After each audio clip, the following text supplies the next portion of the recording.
Hello, you wonderful people, and welcome to another episode of Crime Centric. This being a show, it's about crime dramas that I watch. For today's episode, I'm going to talk about the latest episode of Mayor of Kingstown. A lot of really interesting things went down in this episode, so let's break it down. Well, first and foremost, let's talk about, I love what Mike and Iris's side of the episode kind of represents. It's them away from everything. It's like, once again, it's literally the line Iris said last episode. It's like, oh, it's not like magic because the moment you cross over that hill, it all comes back to you. That's the thing. Trouble, bad news, it's always going to be waiting for you. It doesn't matter if you try to escape. He's away from it now, but the moment he goes back to town, that shitstorm is going to find its way to him. So I think that's such a neat little element. But obviously he's looking after Iris. He's cooking her breakfast.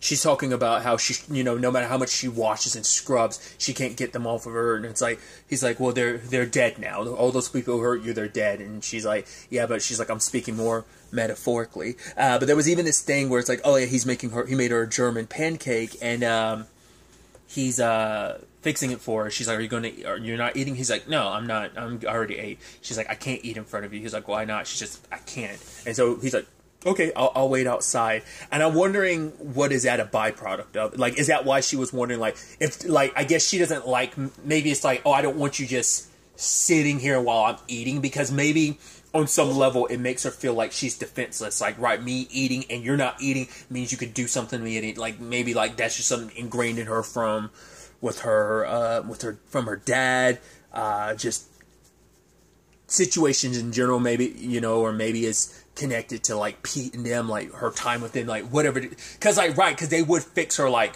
breakfast and stuff, so maybe I think that might be instilled specifically from that, because I forgot about it. It's like, yeah, like, they, fixed her breakfast in a previous episode, and it's, like, after, like, the night, and it's just like, oh, and then immediately, like, oh, let's go take a shower together, or something like that. So I think that probably played a role in that.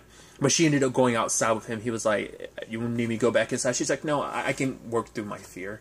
And it's so sad, like, because it breaks your heart to see her like that, knowing what she went through just, before Pete and them, like, just growing up, what she went through now on top of this. It's heartbreaking, and you just, like, because I even love that line later on when she's bathing, and she's talking about, like, right, like, we've probably been bathing longer than we've been making fire. She's like, it kind of removes the sexuality and the mystique and mystery of the body and stuff like that. It's just like, don't look at me like that, like I'm broken. And it's like, because I'm not broken. And I'm like, the fact is that she has to say that, because it's like, the sad thing is, like, who is she trying to convince? Mike? Or is she trying to convince herself? Like, them outside, when they were outside just joking about, like, the yellowfinch, or it's like, oh, why don't they call it the goldfinch? It's like, well, it's yellow. It's like, well, there's already a yellowfinch. It's like, yeah. He's like, they didn't ask me when they were fucking naming them. The moments they kind of have together, it's a very, like, quiet. I mean, it's in the quiet of everything, and I don't know whether that helps or hurts, like, because I'm sure, like, she loved distractions from everything, because, like, in the quiet, all you have is your thoughts. But I think that's also, he wants her to have some quiet, some peace of quiet, away from everything, away from, once again, the shitstorm that is waiting for them. But obviously, he goes the entire episode never knowing what's going in town, but still, look, after everything she went through, because I think for him, he's like, I actually don't know what to do for you in this situation. I've done what I can. And I love that line from her where she was like, there have been hundreds of men there's been like 100 men who've promised that they would die for me. None have ever said that they would kill for me. And you did, and you didn't even swear, and you just did it, You killed them for me. And he was like, they deserved it. And she was like, he's like, I did it because they deserved it. She's like, that's what I mean.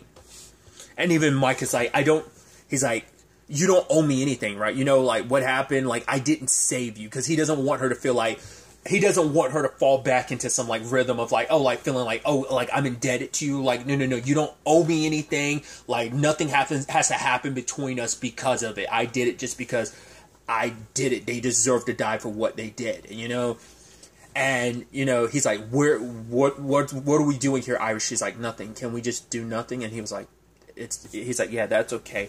And she kind of leans her head against his leg, and he kind of, like, coddles her a little bit. Because she was like, right, could you do me a favor? He was like, sure, anything. And she had him lay in the bed with her and cry. Like, I think she needed to get it all out. I think that added more to him, because once again, he doesn't know how to help her. It's like, I wouldn't even, in a situation like that, where do you even begin helping someone like that? Because he's also got to make sure she stays off the grid, because he can't let Milo find her, because that's probably going to, I mean, granted, she's no longer Milo's, but he still might feel in, like, oh, you're still mine to some extent, even though I gave you, like, you never know. Because she knows as much as she does, so she will always be a target, for people not wanting her to ever speak up about what she knows. I don't know, how do you protect her? Like, what do you do? Like, would she even want protection? Because she once again wants to prove that she's not broken, that because I think Mike had told her previously, like, no, like, despite everything that happened to you, you survived it, you will find some way to move forward. And she's like, that's going to be the tough thing, like, where that goes between them, how Mike handles this whole Iris situation going forward. I don't know. But on the flip side of things, we have everything in town. I love that obviously this is in the aftermath of, like, yep, Tim ended up dying. His nephew definitely got dead, but I figured as much with, like, the shot to the, like, organs or whatever he got. It seemed like it was going to be fatal, and lo and behold, it is. So he's gone. And I even love, like, early on in an episode, Miriam is sitting down with Tracy and Kyle about the whole situation. Well, it's like, right, they're, like, joking and stuff like that. It's like, oh, if you got heartburn, that means your baby's gonna have a full head of hair. And Kyle's like, right, I gotta get to work. So, but his mom was like, nah, sit the fuck down. And Tracy's like, oh, you're in for it now? He's like, yeah. And she's like, right, the fact of the matter is you need to sit down. He's like, I can't, I got a prison trip. He's like, yeah, like, the guard that died at the prison she was at, and Tim. It's like, yeah, they died at the same time. So it's like, he's like, yeah, I know, I'm in the middle of all this. She's like, this is your brother's mess. He's like, it's everybody's mess. Because the sad thing is, yes, Mike had his role to play in it, but it wasn't just Mike. This whole thing went way like, you know, out of control. This wasn't just on Mike.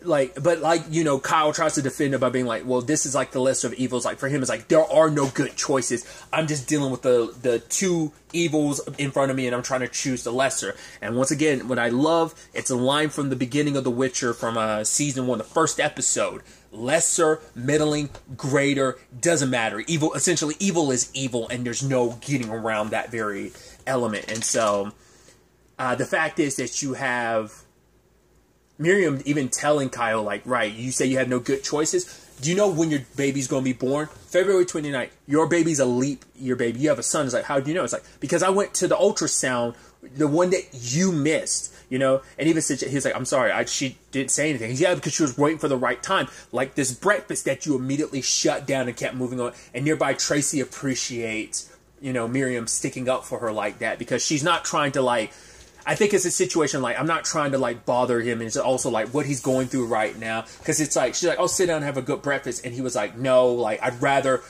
to have a terrible day, so I'd rather fucking get it over with. But it's like, no, like, you're so moving fast with this life of yours that you're missing out on what's here right in front of you. Like, if you're going to be like this, then fine, divorce your wife so she can find someone that actually loves her. Like, but the fact is, your wife is sitting here right in front of you. You're missing everything that's right in front of you. Choose her. Like, rather than worry about all the bad stuff, the evils, it's like you have a good choice in front of you. It's your wife. Be there for her. Be there for her, because I was there for her when you weren't. And so it's like he comes over to her and he apologizes. He's like, I'm sorry. She's like, it's good. He's like, no, it's not. I am going to be here with you. And it's like, right. It's like, oh my God, we're having a son. Like, can we name him Mitch? And she's like, yeah, whatever you need. So there's that side of things. But speaking of Miriam, she gets contacted because the prison's like, yeah, we don't believe that story because Tim's family, Tim's nephew, his family can't get the benefits from his situation if he committed a crime.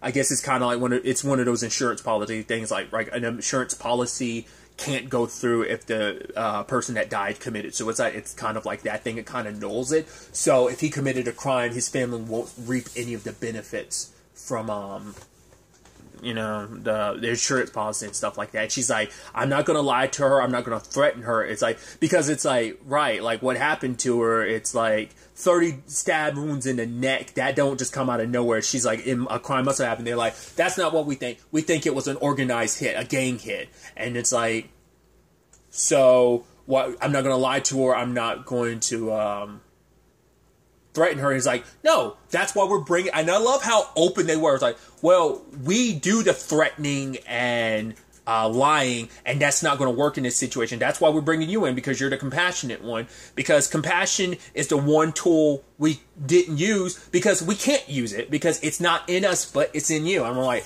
I'm so shocked, but I guess they're like, right, you want truth? We're going to give you the truth. I'm so surprised they were so blatant about it like that. So she comes in, she tells the lady the truth. It's like, and it's like, yeah, they want the truth. They want the truth, it to fit the narrative that they've kind of set up in their minds about all this. And she's like, because it's like, yeah, they want to believe that the truth is, that this is some kind of disease, that basically telling the truth will finally, like, cure all, be all, that you'll be finally set free. Truth will always set you free type of thing. So, and she's like, that's what truth is it? What's the definition of truth? Because every time you guys twist around and turn the truth around, it's like, well, is the truth when I told people that my father was sticking his fingers in me when he was reading me the Bible? You're like, Jesus, oh God. But they didn't want to accept that. So, but then it's like, oh, is the truth when they're very against abortion in the Bible, but the moment I was having his baby, then it was kind of, then we can make loopholes for the abortion. So it's just like,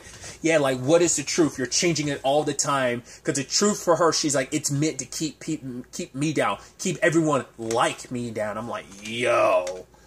So it's like, yeah, you can shift the truth to be whatever you be, and it's like, right, so what truth do you want to know? I want to know, was a crime committed? It's like, wait, they get paid for his death? It's like, no, not unless he committed a crime. It's like, okay, so don't say anything because they're recording this, but just tell me with your eyes, did he commit a crime? And it's like, you goddamn right, he committed a crime. And she's like, okay, and walking away. It's like, Miss McCluskey?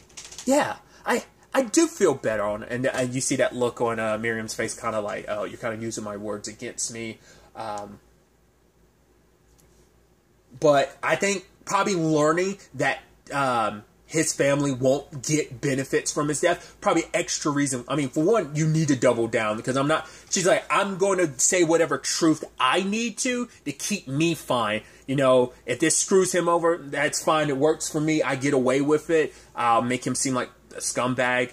But I think maybe his family not giving me, I don't know if that was necessarily, I was initially thinking like, maybe it was kind of, icing on top of the cake, but maybe not. Maybe it is just purely like no, I'm just doubling down because I got to look after me, because the truth you want is about keeping me down. This system has always kept me down. I'm not going to give you more ammunition to keep me down. I found my way through this. I found a way to survive. And if you guys hadn't shifted the truth and have let me tell my truth from the beginning, like, maybe I wouldn't be where I am right now. None of this would even be happening. So I think that's a complicated and interesting development on that front.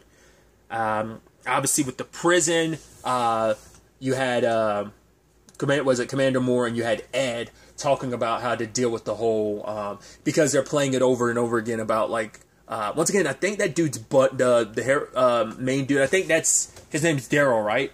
I think that's Bunny's cousin, right? I always refer to him as Bunny's cousin because I think that's what he said at the beginning, but I never remember if he's referencing some other character. I think he's talking about him, but home dude who killed Tim last episode is like, oh yeah, see that? But the warden's like, why would he do that? Like, why would the whites work with the blacks to, like, get that done? Like, why would a white person arm a black man? It's like, that don't make any sense. And he's trying, because Ed's trying to talk about stuff without talking about stuff. So Kareem, like, ended up having to break the mold a little bit by being like, all right, like, here's a little taste of what's kind of going on. Had to give him something so that he's willing to listen. But it's like, right, we'll transfer him to county, but we're not shutting it down. We're not locking it down. It's like, no, we need to. He's like, yeah, but I'm not going to punish innocent. And, like, Ed's like, what are you talking about? None of these people are innocent. That's why they're here in the first place. You not locking this down but it's like, right, you made the mistake of wanting to sit down. And it's like, right, because he is a war. It's like,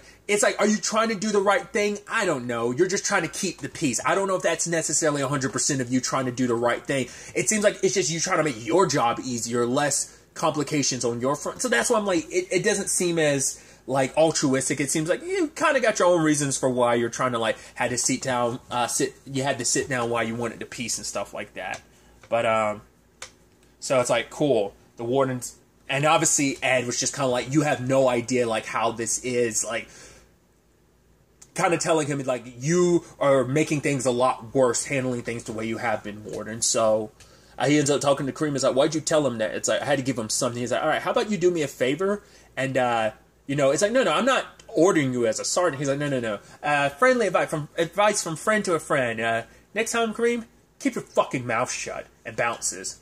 But, oh, boy, because your boy was getting transferred, and I think that immediately I was like, okay, I was like, so what's going to happen now? And especially when he was getting locked up and he's looking at Ed, he's like smug as hell. Like, even though his mouth is covered, you can see from his expression, he's smug as hell. You're like, all right, so what's this going to be all about? At the same time, Kyle and Ian are there, and I'm like, what are they there for? It turns out they're there because they're here to pick up, because obviously with all the bodies being unveiled, Milo is getting, like, transferred and stuff like that, which is interesting because at the same time, so is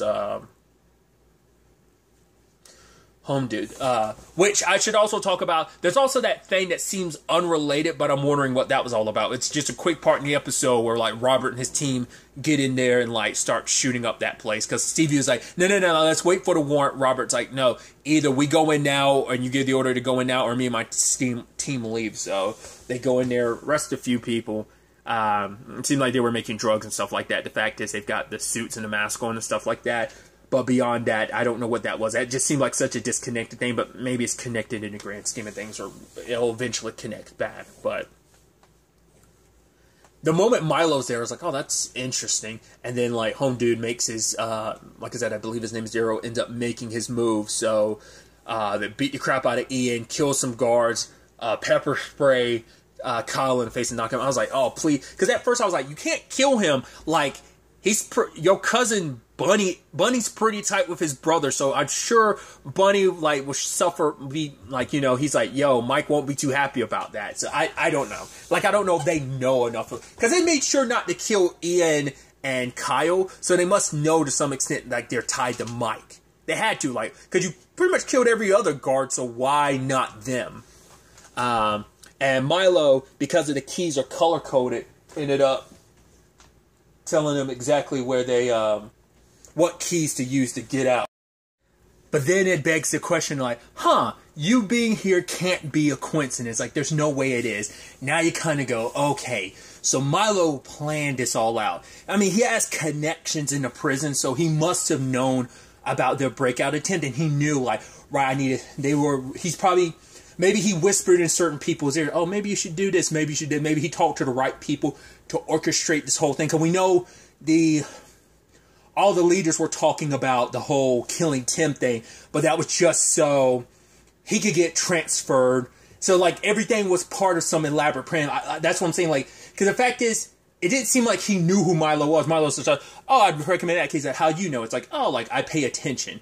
So he had to have orchestrated the whole thing. So he must have, like I said, he probably didn't make it seem like it was coming from him. He just made it seem like it was everyone else's idea, and he's just taking advantage of it. Because it's like, I mean, not unless it is just a wild coincidence, but it's like, right, Ian and Kyle just happen to be picking him up because of the whole situation of those bodies found. Because that was still the end game of, like, why would he tell us where all those bodies are? Like, what would he get from that? Like, he'd be doubly screwed over. So now in the grand scheme of things, because he knew a breakout was about to happen. So he helped lead the charge. Inmates locked and loaded, blasting, killing guards, having access to everything.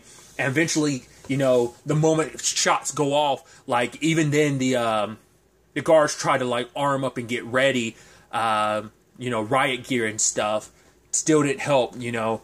They still got it. Because, like, every inmate got released. You know, they were understaffed anyway. So it's like, in general populace, I think, of that is, like, the guards, like, what's probably like a 10-to-3 ratio. So I guess it's, you know, like, it's just, they are heavily outnumbered, and it's shown in this moment when they just so easily taken care of. Like, even before stuff, like, things were already popping off. I was like, oh, they must end up getting this under control, and Daryl and Milo and them must pop off and get out. It's like, nope, that does not get under control. Like, you had that guard, which we've gotten a little with him this season. He's the dude that has the wife that kind of nags him and stuff like that. The one that, like, his wife was like, "Oh, you should have been here instead of jerking off in the shower. That dude, he starts popping some people in the yard, and then some people are on top of the wall with him, and he starts popping them off, and he's just standing there because like, what do we do? Like, I guess it's like, what's the point? Like, you're probably one of the handful of guards that are left because Kareem probably bit it. Definitely in that hallway with everyone ganging up on you. And Daryl came to like your boy Ed and was like, yo, what did I tell you, motherfucker? I was expecting him to actually pull out a shank and shank him in the eye in that moment. Doesn't mean he still didn't, but he did promise him. I was like, oh, I told you I was going. I'm like, so I'm assuming they got out, maybe, but it's like they have control of the prison, but it's like, oh, even when you get this back under control, like, you try to strike us, yo, we made our mark, we made our move, like, it don't matter, like, because now it's like, I mean, where do you go from here? Like, even if you're bringing in, like, an outside police force to, like, rein that back in, I don't know, like, I guess it's almost a thing of, maybe the argument is just like, it's just the fact is we were able to show you that we did this, you're never going to be able to like cage us back up again. Like, I don't know whether it's like, oh, we're going to hold this place hostage, we got the run of the place, like inmates run the asylum type of situation. I don't know where you go after this, even when you rein it back in. Like I said, maybe some people slipped out. Because last time we see Milo, he's just kind of off on his own, and he eventually, like, pops off to, like, some stair, like, opens a door and goes up some stairs. So I'm assuming he just literally bounced. So Kyle and Ian are in there, and I'm like, oh, God, because Kyle made that whole point about he's transferring. Like, the moment he brought that up to Ian early in the episode, I'm like, don't tell me you're going to set this up. Like, don't kill Kyle. I mean, you already killed Mitch in the first episode. Like, don't kill Kyle. And lo and behold, I mean, they're stuck in a situation. It's like, cool, we're outnumbered, we're on our own type of thing. And luckily, it's like they were able to find a way to get to it through the septic access. But it's like, oh, they weren't the only ones. There's other prisoners there. It's like, no.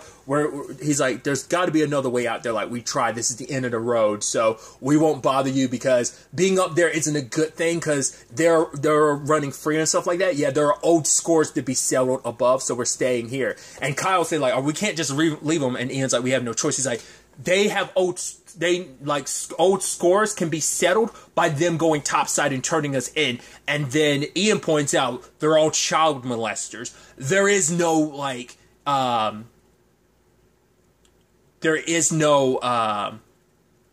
getting even with that type of thing of like, right, no, even if they offered us up, they'd still get got because they're once again, like, that's always the running thing that, like, child molesters get it the worst in prison because, like, even the most hardened criminals have, like, children or, like, young siblings and nieces and nephews. So, like, it hits hard for them. So it's like, we may be hardened criminals, but we're not the scum of the earth like they're seeing. So that's why they're hiding out, because it's like each one of them is going to get got if they go up there. I'm like, yeah.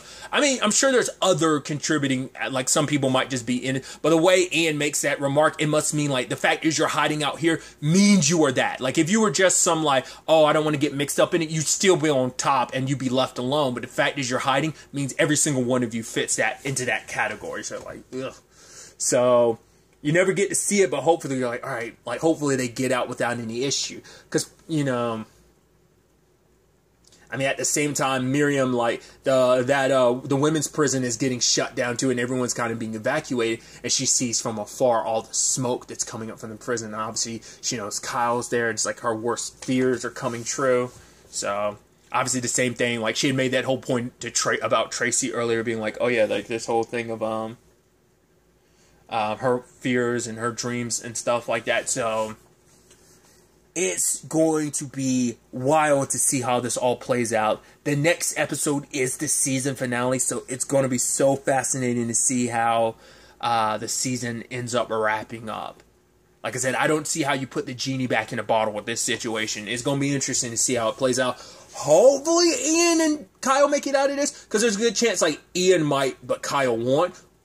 Or maybe there's a good chance that, you know, I don't know, because like that's what I was talking about with the whole Iris thing too. Milo potentially is out, and he's the damn wild card. I mean, say he has something to do with all those bodies. It seems like maybe he doesn't. He just knew where they were because he is the criminal with the connection. So he probably connected with home dude who was responsible, James, whatever, that was actually responsible for all those murders. It's just that he knew exactly where the bodies were because he set this all in motion. So once again, he's not just crazy, he's an evil genius. Like, he's like, oh, this is the last guy you want to be on the wrong side of, and both Iris and Mike are kind of on his wrong side. That's why I'm like, he could easily come after Kyle just to, like, oh, like, add more to the Dead Brothers Club for you, just because it's like, you screwed me over, you know. I mean, granted, he might being like, oh, if it wasn't for you, well, because this is how it could blow back on Mike, because Mike helped find the bodies, and it's like, right, you put Milo in a position to escape, so maybe that's also the thing of, like, sticking it to Milo.